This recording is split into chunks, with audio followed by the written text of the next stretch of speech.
According to the Hadiths, the Christian ruler of Abyssinia protected the followers of Muhammad who escaped alleged persecution at the hands of the pagan Arabs. Also, according to the Hadiths, Muhammad met with the priest Bahira, who allegedly recognized him as a prophet. Furthermore, Muhammad was married to his first and wealthy wife, Khadija, who had a very Christian background. Why then does the Quran attack Christianity and the Christians? Muhammad's knowledge and understanding of Christianity was even more abysmal than that of his understanding of the Hebrew Bible, as we shall reveal. The words Christian and Christians appear 14 times in the Quran. In positive form 3 times, in negative form 7 times, in neutral mode 4 times. As we explain in our series numbers 6a and 6b, regarding the 2 periods of alleged revelations of the Quran, as well as in number 18, regarding the cases of abrogating and abrogated verses, at the beginning of Muhammad's so-called revelations in Mecca, he was conciliatory and accommodating towards both Christians and Jews. His attitude changed when he went to Medina and was rejected by both the Christians and the Jews as a prophet and as a messenger of Allah. It was during this period that he started attacking both the Christians and the Jews with an avalanche of ignorant and ignoramus hate-mongering and war-mongering verses, as well as with acts of terror against them. Muhammad in his Quran made it clear to his followers that he was the awaited for Messiah of the Jews and the Christians. Chapter 61, verse 6. And Jesus, the son of Maryam, said, "Children of Israel, I am the messenger of Allah sent to you, confirming that which was revealed before me in the Torah, and giving glad tidings of a messenger to come after me, whose name shall be Ahmad, the praised one." But when he came to them with clear signs, they said, "This is sorcery." Not a single follower of Muhammad, past, present, or in the future, can point out such a prediction in the New Testament without perverting, contorting, and twisting language, religion, reality, and facts. Chapter 2, verse 116. They say, Allah hath begotten a son. Muhammad's attacks on the Christians centered exclusively on the fact that Christians believe in the Trinity and that Jesus is the Son of God.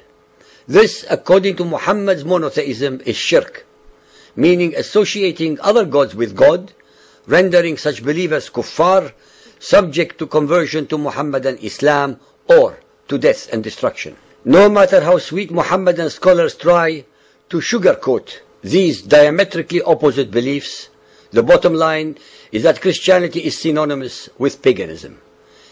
Chapter 3, verse 56. As for those disbelieving infidels, Jews, Christians, and pagans, I will punish them with a terrible agony in this world and the next. They have no one to help or save them. 361. If anyone disputes with you about Jesus being divine, flee them and pray that Allah will curse them. 369. It is the wish of the followers of the people of the book, Jews and Christians, to lead you astray, but they make none to go astray except themselves, but they perceive it not. Since the people of the book already had the original and uncorrupted revelations, Muhammad plagiarized, plundered, pirated, and or perverted version of their scriptures was and still is no match to theirs. That is why Muhammad's Quran rants incessantly about their disbelief. Of course, they were and still are in disbelief about the mendacity, perversity, and unholiness of Muhammad's Quran. Chapter 3, 118. O you who believe, take not into your intimacy those outside your religion, pagans, Jews, and Christians. They will not fail to corrupt you. They only desire your ruin. Rank hatred has already appeared from their mouths. What their hearts conceal is far worse. This verse is one among hundreds that discriminate, incite hatred, and vilify all humans who do not believe as the Muhammadans do in Allah and in Muhammad as his messenger. Chapter 4, 157. We killed the Messiah Jesus, but they killed him not, nor crucified him.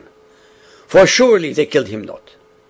With this single verse, the Quran obliterates the whole of Christian religion, because if Jesus did not die on the cross, then there would have been no resurrection from the dead. Without death and resurrection, Jesus could not have been the Messiah, the Redeemer of humanity, and hence there can be no Christianity. Another obvious divinely revealed error in the above is the fact that the Jews never accepted that Jesus was their Messiah, and hence did not and could not have called him the Messiah Jesus. Chapter 5:17. In blasphemy, kafara, indeed are those that say that Allah is Christ, the Son of Mary. 5:18. The Jews and the Christians say, we are sons of Allah and His beloved. Muhammad's understanding of the words of the Bible, as repeatedly shown in his Quran, was utterly abysmal, to say the least. When the Bible mentions sonship, it is never meant as a biological one, but only that God, not Allah, is the father of all of His creation. 5:51. O ye who believe, take not the Jews and the Christians for your friends and protectors. They are but friends and protectors to each other. And he amongst you that turns to them for friendship is of them. The listeners should not require many more such vile verses to be convinced of the Quran's racism, hate-mongering, and discriminatory attributes. Incessantly, throughout its verses and chapters, as in this verse alone, there are several extremely important mistakes, rendering its alleged origin as divine, null and void. In this verse, as well as in all the other verses of the Quran, the mother of Jesus is called Miriam and not Mary. The title Messiah was given to Jesus by his much later followers from among the Greeks and the Romans, but not by the Jews. Furthermore, Messiah is Hebrew for the anointed, which is Christ in Greek. Neither Jesus nor his mother knew any God by the name of Allah, especially since the God of Israel and Jesus has no name. It is thus, in summation, impossible that the angel Gabriel, who had 610 years earlier predicted the birth of Jesus as the Redeemer of humanity, could have revealed to Muhammad such lies, errors, inconsistencies, and mendacities. All those abnormalities are easily explained when and if the listeners come to the only possible conclusion, that all these verses emanated from the mind of Muhammad and never revealed by Allah or by any God.